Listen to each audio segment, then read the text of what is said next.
Good morning, folks. Good morning, lady and gentlemen. Chào quý vị, các anh chị em. Tôi muốn nói về một bài phát biểu ngắn gọn về chiến tranh của Iran. Lady and gentlemen, a few weeks ago, I was watching the news about rising tensions involving Iran and the possibility of disruptions near the Strait of Hormuz. And I caught myself thinking about something very simple. How events happening thousands of miles away could certainly affect the price of gasoline, airline tickets, even the cost of transporting food where we live. In that moment, I realized something important. Our modern world still runs on a very fragile energy system because a large portion of the world's oil supply travel through that narrow passage in the Persian Gulf. When tensions rise there, markets react immediately and people everywhere feel the consequences. So the real issue is not just geopolitics. The deeper issue is energy dependence. The hidden lesson is conflicts in the Middle East often remind us that much of the global economy still depends on fossil fuels coming from a few sensitive regions. When supply is threatened, the ripple effects travel across the entire planet. And this time, Asia is affected most badly. Fuel prices rise, transportation costs increase, economic uncertainty spreads. Of course, that's not good for the market. But moments like this can also serve another purpose.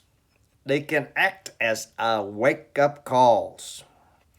Moment that push humanity to rethink how we power our future.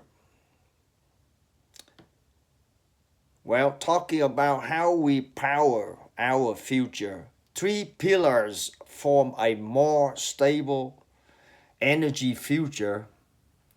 If we want a world that is less vulnerable to conflict and pollution, our future energy system may need to stand on three strong pillars. What are they? The first one is renewable energy.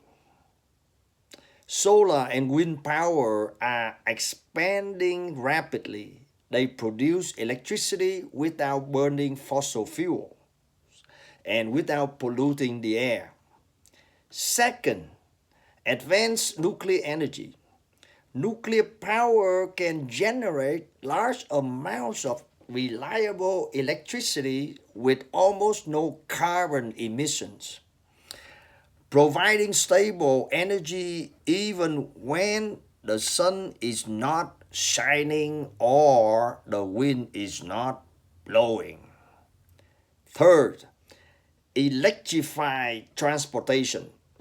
We're talking about electric vehicles allow cars, buses, and trucks to run on electricity instead of gasoline, reducing our dependence on oil, as you may know. Together, these three elements renewables, nuclear power, and electric transportation could gradually transform how the world, produces and uses energy. The next question is why balance matters. Of course, relying on a single energy source would not be wise. A resilient energy system must be diverse and balanced. Solar panels and wind turbines can be spread across thousands of locations, making energy supply more distributed and harder to disrupt. Nuclear power can provide the steady electricity needed to keep modern societies running. And together they can power millions of electric vehicles around the world. The hope of nuclear fission is another thing we should hope for or looking forward to. But there is also an exciting possibility on the horizon, like I mentioned. Scientists are working to develop nuclear fusion, the same process that powers the sun. Large international projects such as ITER in France are exploring whether fusion can become a practical source of energy. If successful, fusion could generate enormous amounts of electricity from small amounts of hydrogen fuel, producing no carbon emissions and very little long-term radioactive waste. Anyway, that's what we hope for. Fusion is still under development. But its promise reminds us that future of energy may be shaped not only by natural resources, but also by scientific innovation. A different kind of power is perhaps the most important lesson from today's tension is this. The power of nations in the future may not depend on who controls the largest oil fields. Instead, it may depend on who leads in technology, clean energy, and innovation. In summary, for more than a century, the world has competed and sometimes fought over oil buried beneath the ground.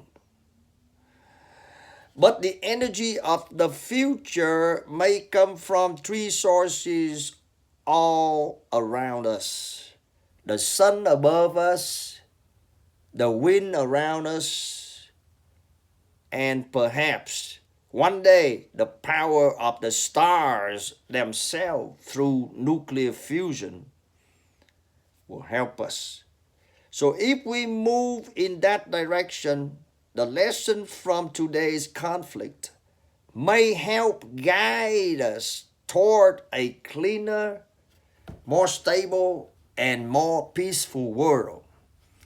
Thank you, my friend, for paying attention to my short speech. I hope you all have a wonderful day. Arrivederci.